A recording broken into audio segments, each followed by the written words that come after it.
Well, good evening, good afternoon, good evening, whatever the proper term is, wherever you are. Scott here, and it is 5:03 in the afternoon, and I've been waiting about 8 or 9 hours to actually do this. I wasn't sure if I was going to do it here or where or how I was going to do it, but the thought for this really hit me this morning as I was just kind of getting ready for my day, sitting in my dining room, looking out the window. And this is going to come. This is really based a lot on what's been going on in our world as of late. And I want to start by saying this might really only make sense to those of you who have been able to travel. If you've been blessed enough to be able to travel a lot, this is going to hopefully resonate with you.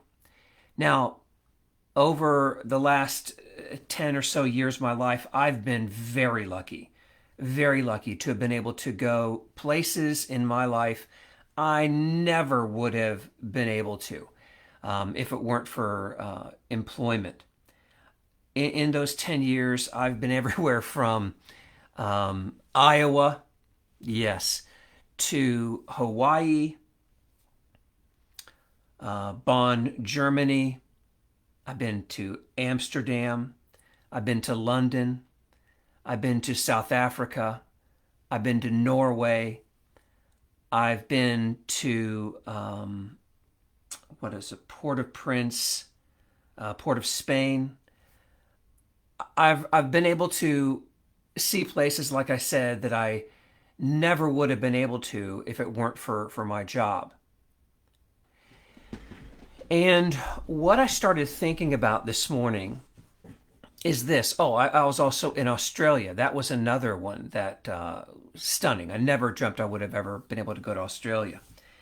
But the thing that I realized the more and more I traveled was how much I love the United States.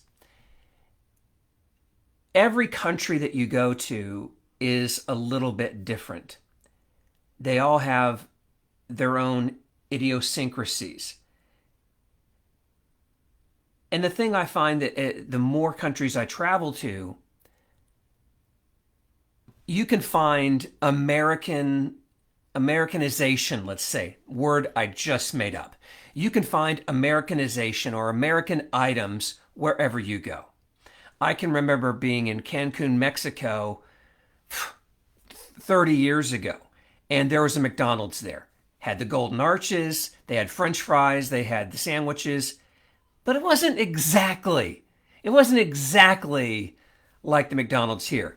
And when I do travel, I always, especially when I'm going into a foreign country, I always want to go to McDonald's because, again, it looks like it's the golden arches, but it's not quite the same. Sometimes it's better, sometimes it's worse. But the point being is that when you go to these different countries, you can see things that you would expect or you would be used to seeing while you're in the States, but yet it's not quite the same. It's not quite the same. And what I have found in my travels, and I should also say, you can sometimes even feel it here in the U.S. when you are going, for instance, into Manhattan. It feels very different. It's America, it's North America, it's the United States, but it feels very different than, say, when you're in Tampa, Florida. Being in Irvine, California is very different from being in Los Angeles, California. You're an hour away. Being in San Francisco is very different. So the point is that if you've had this ability, if you've had this opportunity where you can travel like this and you can see these different places, you can begin to understand what it feels like to be a foreigner. And that was the thought that started sinking in with me this morning. One of the places that I traveled in which I probably felt the most culture shock was South Africa. And South Africa is very different for a variety of reasons. One that would probably get you the first thing is they drive on the opposite side of the road as we do in the United States. They speak English, but they also speak this other language. The name of it is escaping me. But it's a combination of Dutch and I cannot believe I can't remember the name of this other language. But you can Google it, you can figure it out. So they speak different languages. They drive on the different side of the road. The temperature, the climate there is actually very, very similar to the United States. They're on the lower side of the equator. So when we're having winter, they're having summer. So it's a little different there. But as far as the temperatures are concerned, it's very, very similar. But there are still differences. They use different terminology than we're used to. We would go to the airport, and when we're going to check in for a flight, we go and we stand in the line. They stand in a queue. They do things like they say things to you like this. I can't think again exactly what they said, but it's something along the lines of, we'll be there in 5 minutes. And that 5 minutes could mean anywhere from 5 minutes to an hour. But they all understand that when they say 5 minutes or right away, it's not exactly what you and I would think is the same.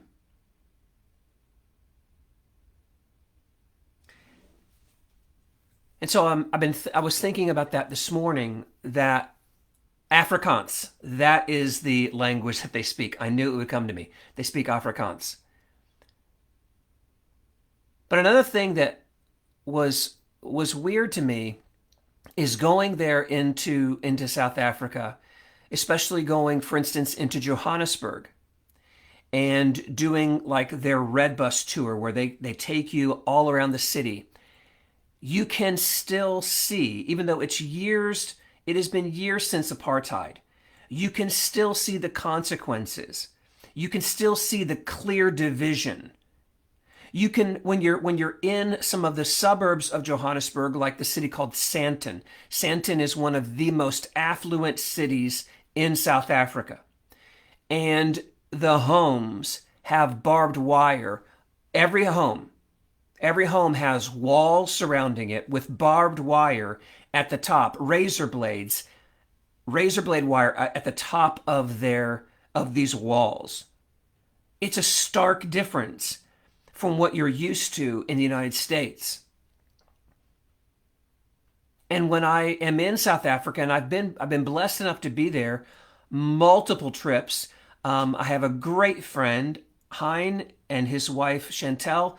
They have been so gracious to me when I've been there, and they've taken me on safari. They've taken me on trips. They've just really allowed me to experience South Africa in a wonderful way, and I'm eternally grateful to them. But the thing is, while I'm there, I always can, even though you're getting comfortable, you always seem to realize and remember you're a foreigner. I felt that very much so when I was about 18 years old, and I took a trip to Saudi Arabia.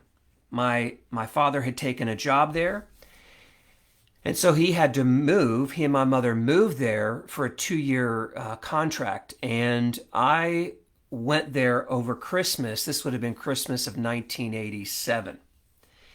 And I spent 2 weeks there.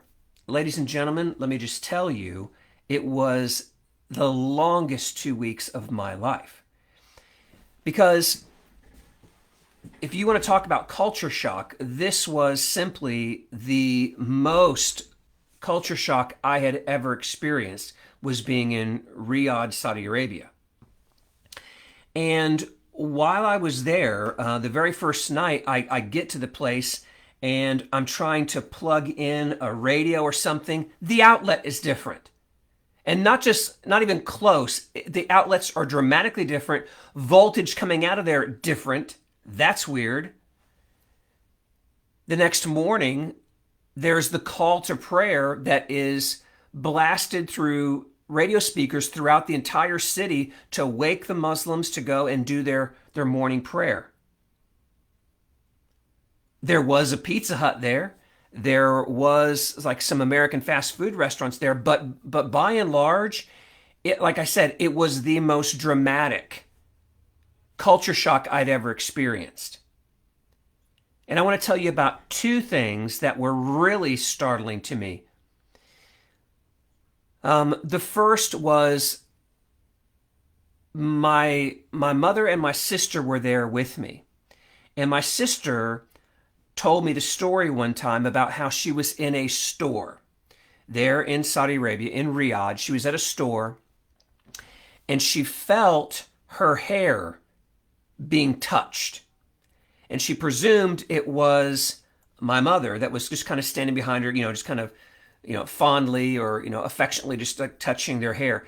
But when my sister turned, there were two Saudi Arabian girls dressed full, head to toe in black. And they were just admiring and touching her hair. Culture shock. That you're understanding that they are seeing this hair color perhaps for the first time. Here's the second one. Here's the second one that really... I'm 53 years old. I was 18 when I saw this with my own eyes. We were going to take a bus somewhere in Riyadh for dinner or whatever. And this bus pulls up. And I am not lying to you. I don't know if today this is still the same, but I experienced this firsthand. The bus pulls up. My father and I go into the men only section of the bus. My sister and mother are in literally the very back of the bus, and it was a cage. Part of the bus, but it was a cage. And I'm thinking that they have to go in there. Yes.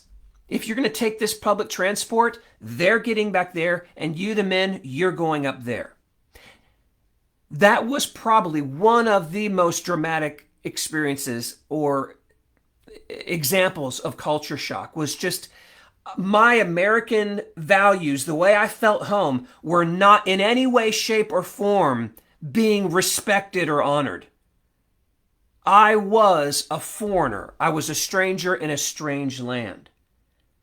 And so this morning I started writing down, like, when I'm a foreigner, when I find myself in these foreign countries, what are some of the most stark differences that I see? There's obviously going to be differences very often in the language. There's going to be differences in the customs. And sometimes as a business traveler, you had better be aware of what those differences are. Because if you take it slightly, the next thing you know, you're creating some type of international incident, or at least you're insulting a potential customer, you're losing the deal because of insensitivity, etc. So culture, or customs, I should say, that's another major difference that you'll often see. Laws. There are dramatic differences in laws between your home country and that foreign place where you find yourself. Justice. Justice. When I was in Saudi Arabia, I've never been so conscious of laws like stealing. Because there is a place in Riyadh called Chop Chop Square. Chop Chop Square. Chop Chop Square is where you go If you have stolen something, they catch you, and guess what they do at Chop Chop Square? They cut your hand off. With my own eyes, I saw the pole where the person's hands are bound. That's not a law in the United States. In San Francisco right now, stealing's legal up to $1,200 or something like that. You can see on the internet all the time people going in and literally just filling their bags with stuff and then running out because they're not going to be chased. Not so in Saudi Arabia in 1987, and I doubt it's that way today. So another dramatic difference you'll see between your home and that foreign land is a difference in laws. Difference in justice, as I was saying. A difference in morality. You don't understand. Until you've traveled to some foreign lands and you can see that, yes, even morality is different depending upon where you go in this world. What is considered moral and what is considered immoral. My mother and my sister, as Americans, they did not have to cover themselves from head to toe, but they did have to be covered from the neck down. And there were still occasions when the morality police, yes, these were religious men who would come around with sticks and they were smacking my mother and my sister because they were not covered up. Okay? So when you go to these different places, yes, you will also experience differences in morality. What is considered moral, what is considered immoral. That will be very different. Obviously, climate, traditions. You'll find differences there in tradition. You'll find differences in politics. I can remember being in, I believe it was, I'm trying to think now if it was, I think it was Amsterdam. Amsterdam still has a king and a queen. Granted, it is still very much like a traditional type of a role. It's not like when you would think, of kings in olden times, it's not the same way. It's very similar to the king and queen of England. But you will experience different types of politics or hierarchy, if you will, in that country. And then the last one I wrote down was there's often very, very big differences in music and art. What that country, their particular, the music, what is traditional to them, or the art that they are known for, is very different between South Africa and Australia, or South Africa and Bonn, Germany. Very, very different. And so you might find yourself wondering, okay, Scott, what started this morning? What started this morning, this feeling or this idea of being a foreigner in a foreign land? Because I feel like a foreigner in a foreign land right now.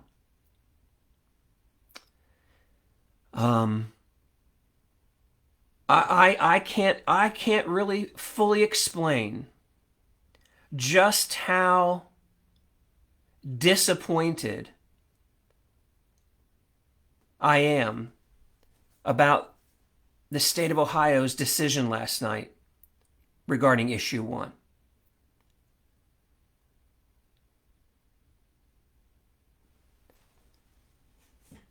And before I go any farther, let me just say this as well. I am a believer in Jesus Christ. I believe in the inerrancy of the Holy Bible.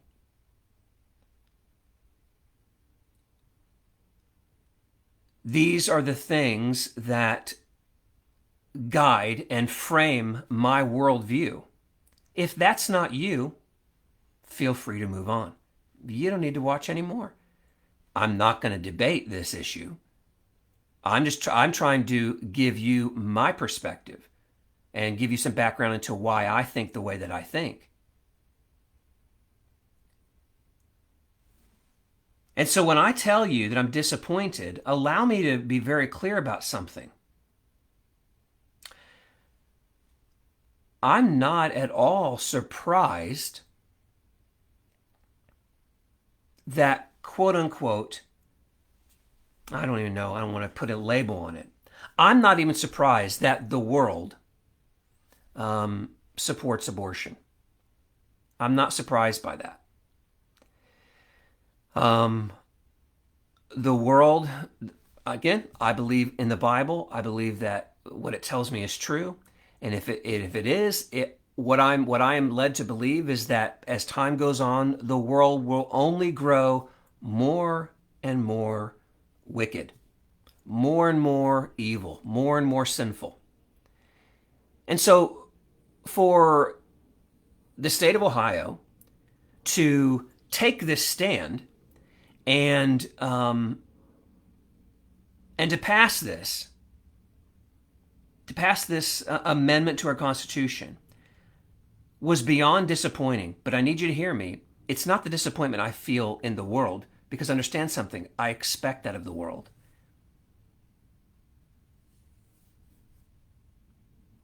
So what am I disappointed at? I'm disappointed in believers. I'm disappointed in believers.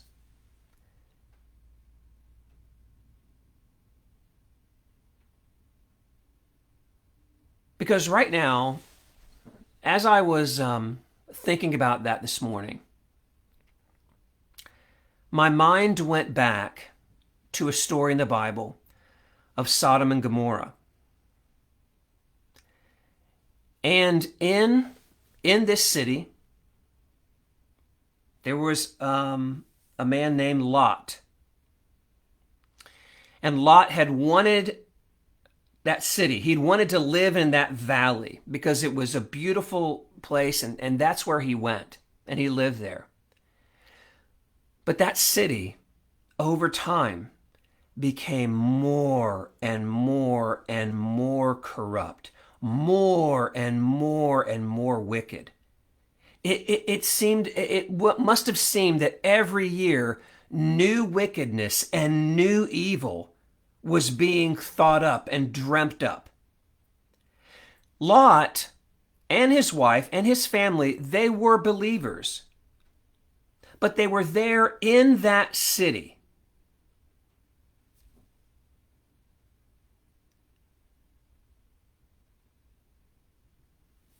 I don't have the Bible verse in front of me right now, but correct me if I'm wrong, Jesse, help me out.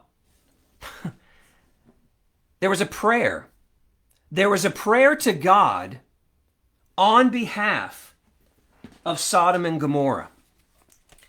I hope it was Abraham, right? Right, Jesse? Abraham? Because there's so many biblical giants, and I'm not wanting to quote the wrong person who's praying over that. But I thought it was Abraham. Jesse, please help me. And anybody else, if you're watching right now and you know it, it was Abraham, right? And I'm just trying to find it here in my, you're thinking so too, bro? Good. So there's Abraham, the birth of Isaac. So there's God rescues Lot. Abraham, there it is. This is in Genesis. This is in Genesis chapter 18. In verse 22, I was correct. It is Abraham. And what he said was, Lord, I know you want to destroy. I know it's your desire to destroy that city, to wipe it from the earth because of the wickedness that is in there. But Lord, I'm begging you, Lord, that you would save that city, that you would have mercy on that city, that evil city.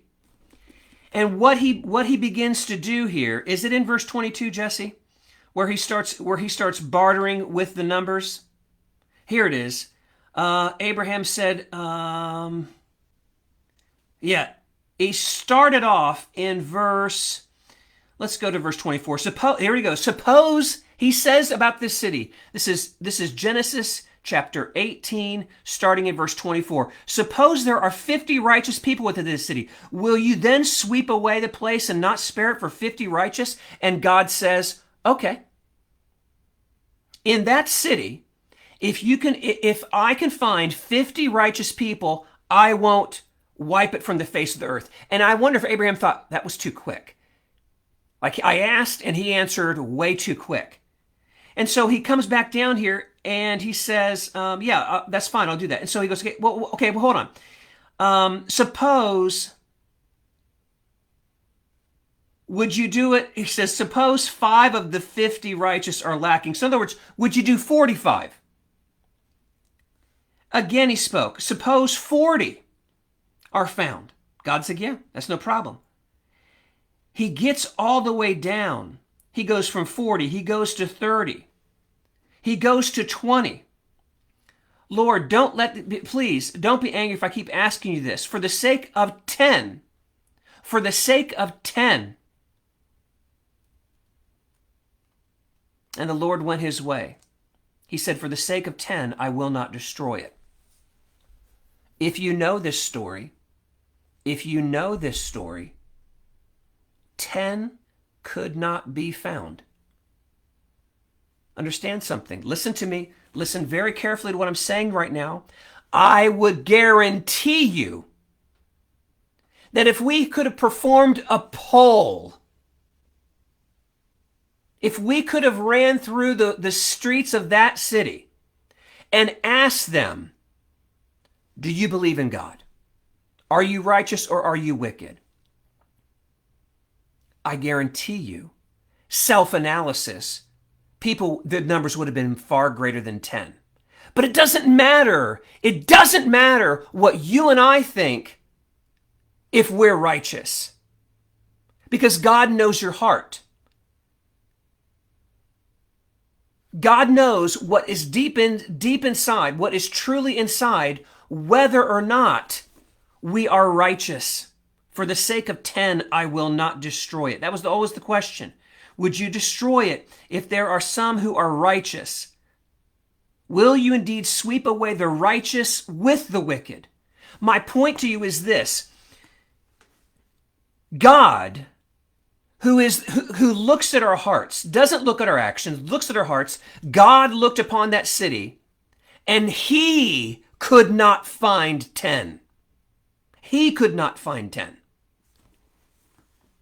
And so the angels come into there and they begin to hasten Lot, his wife, and 2 daughters. 4-ish.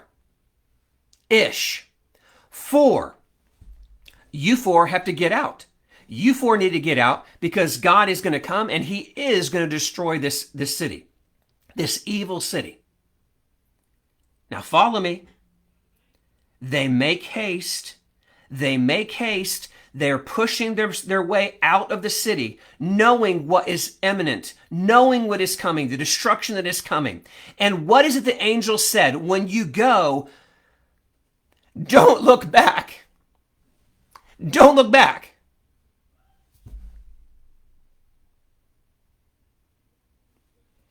And Lot's wife, one who I bet would have said,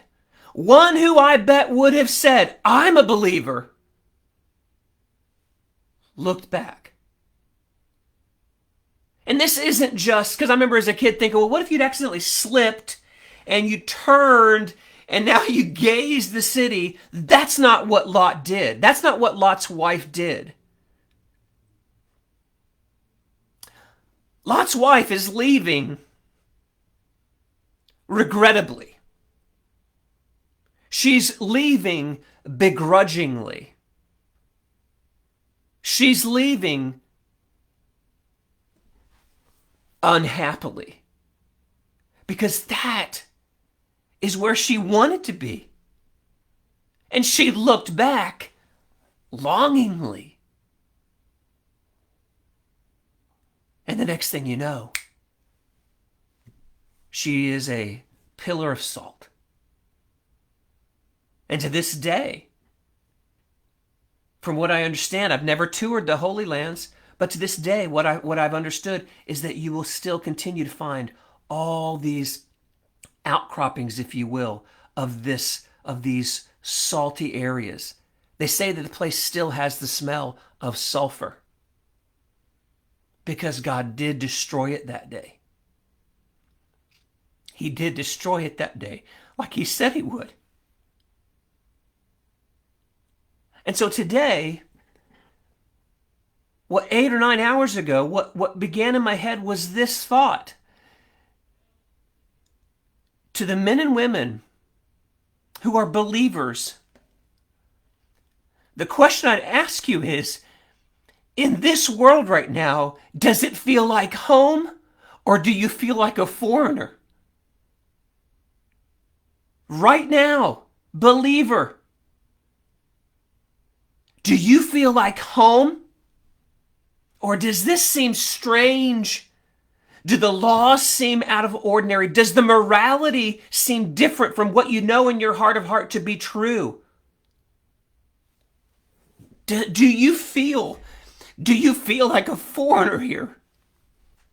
Because if you don't, I fear for you.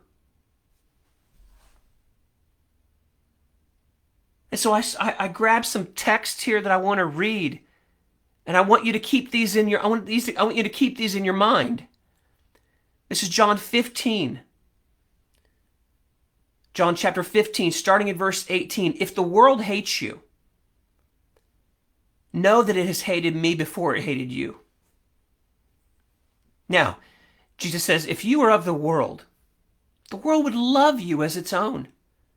But because you're not of the world, but I chose you out of the world, therefore the world hates you. Remember the word that I said to you, a servant is not greater than his master. If they persecuted me, they will also persecute you. If they kept my word, they will also keep yours. But all these things they will do to you on account of my name, because they do not know him who sent me. Because they do not know him who sent me.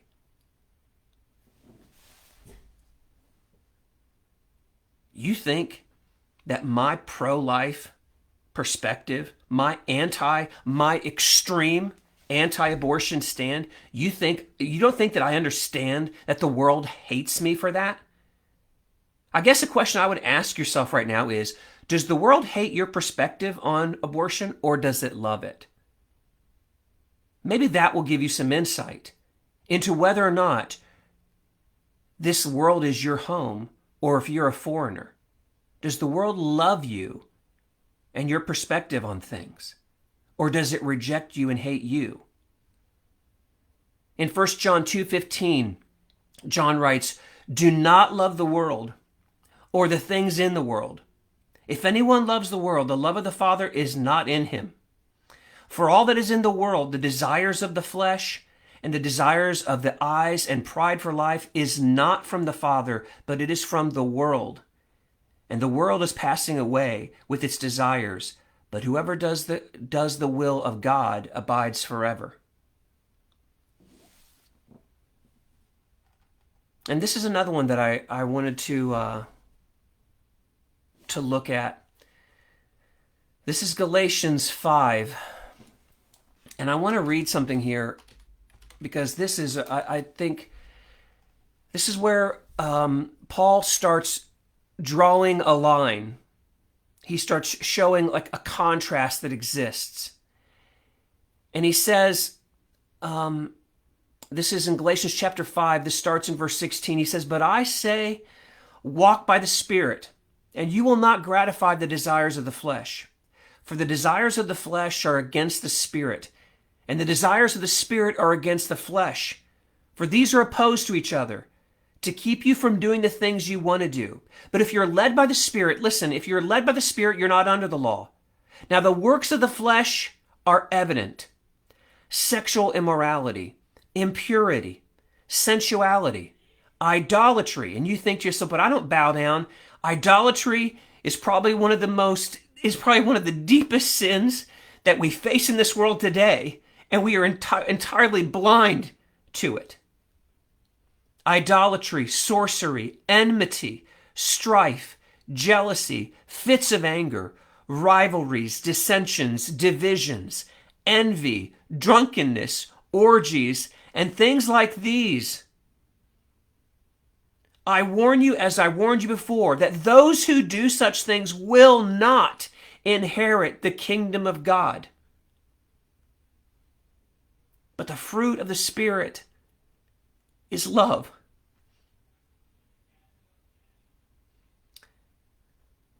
joy, peace, patience, kindness, goodness, faithfulness, gentleness, self-control. Against such things there is no law. And those who belong to Christ have crucified the flesh with its passions and desires. If we live by the Spirit, let us keep in step with the Spirit. And the last one I have is Jesus' words on the Sermon on the Mount. And in Matthew 5, starting in verse 10, he says, "Blessed are those who are persecuted for righteousness' sake, for theirs is the kingdom of heaven." Now, I don't think that I'm going to probably be beheaded. I don't know that I'm going to be put on trial. But persecution can take on many forms, and it doesn't always have to look like that. But blessed are those who are persecuted for righteousness' sake, for theirs is the kingdom of God. Hear it now. Blessed are you when others revile you and persecute you and utter all kinds of evil against you falsely on my account. And here we go. Rejoice and be glad, for your reward is great in heaven, for so they persecuted the prophets who were before you. So that's what I've been carrying around for the last 8 hours. Is that as a believer, I think that it's time that we take a really hard look at ourselves, our beliefs, the things we support, the things we oppose. And we need to start asking ourselves, do I feel like a foreigner in this world? Like this morning, I was thinking about that old hymn, "This world is not my home." This world is not my home. And all I can tell you is over the last 24 hours, I've never felt more foreign than this. When I see a society that rejoices at its ability to murder the unborn, the dehumanization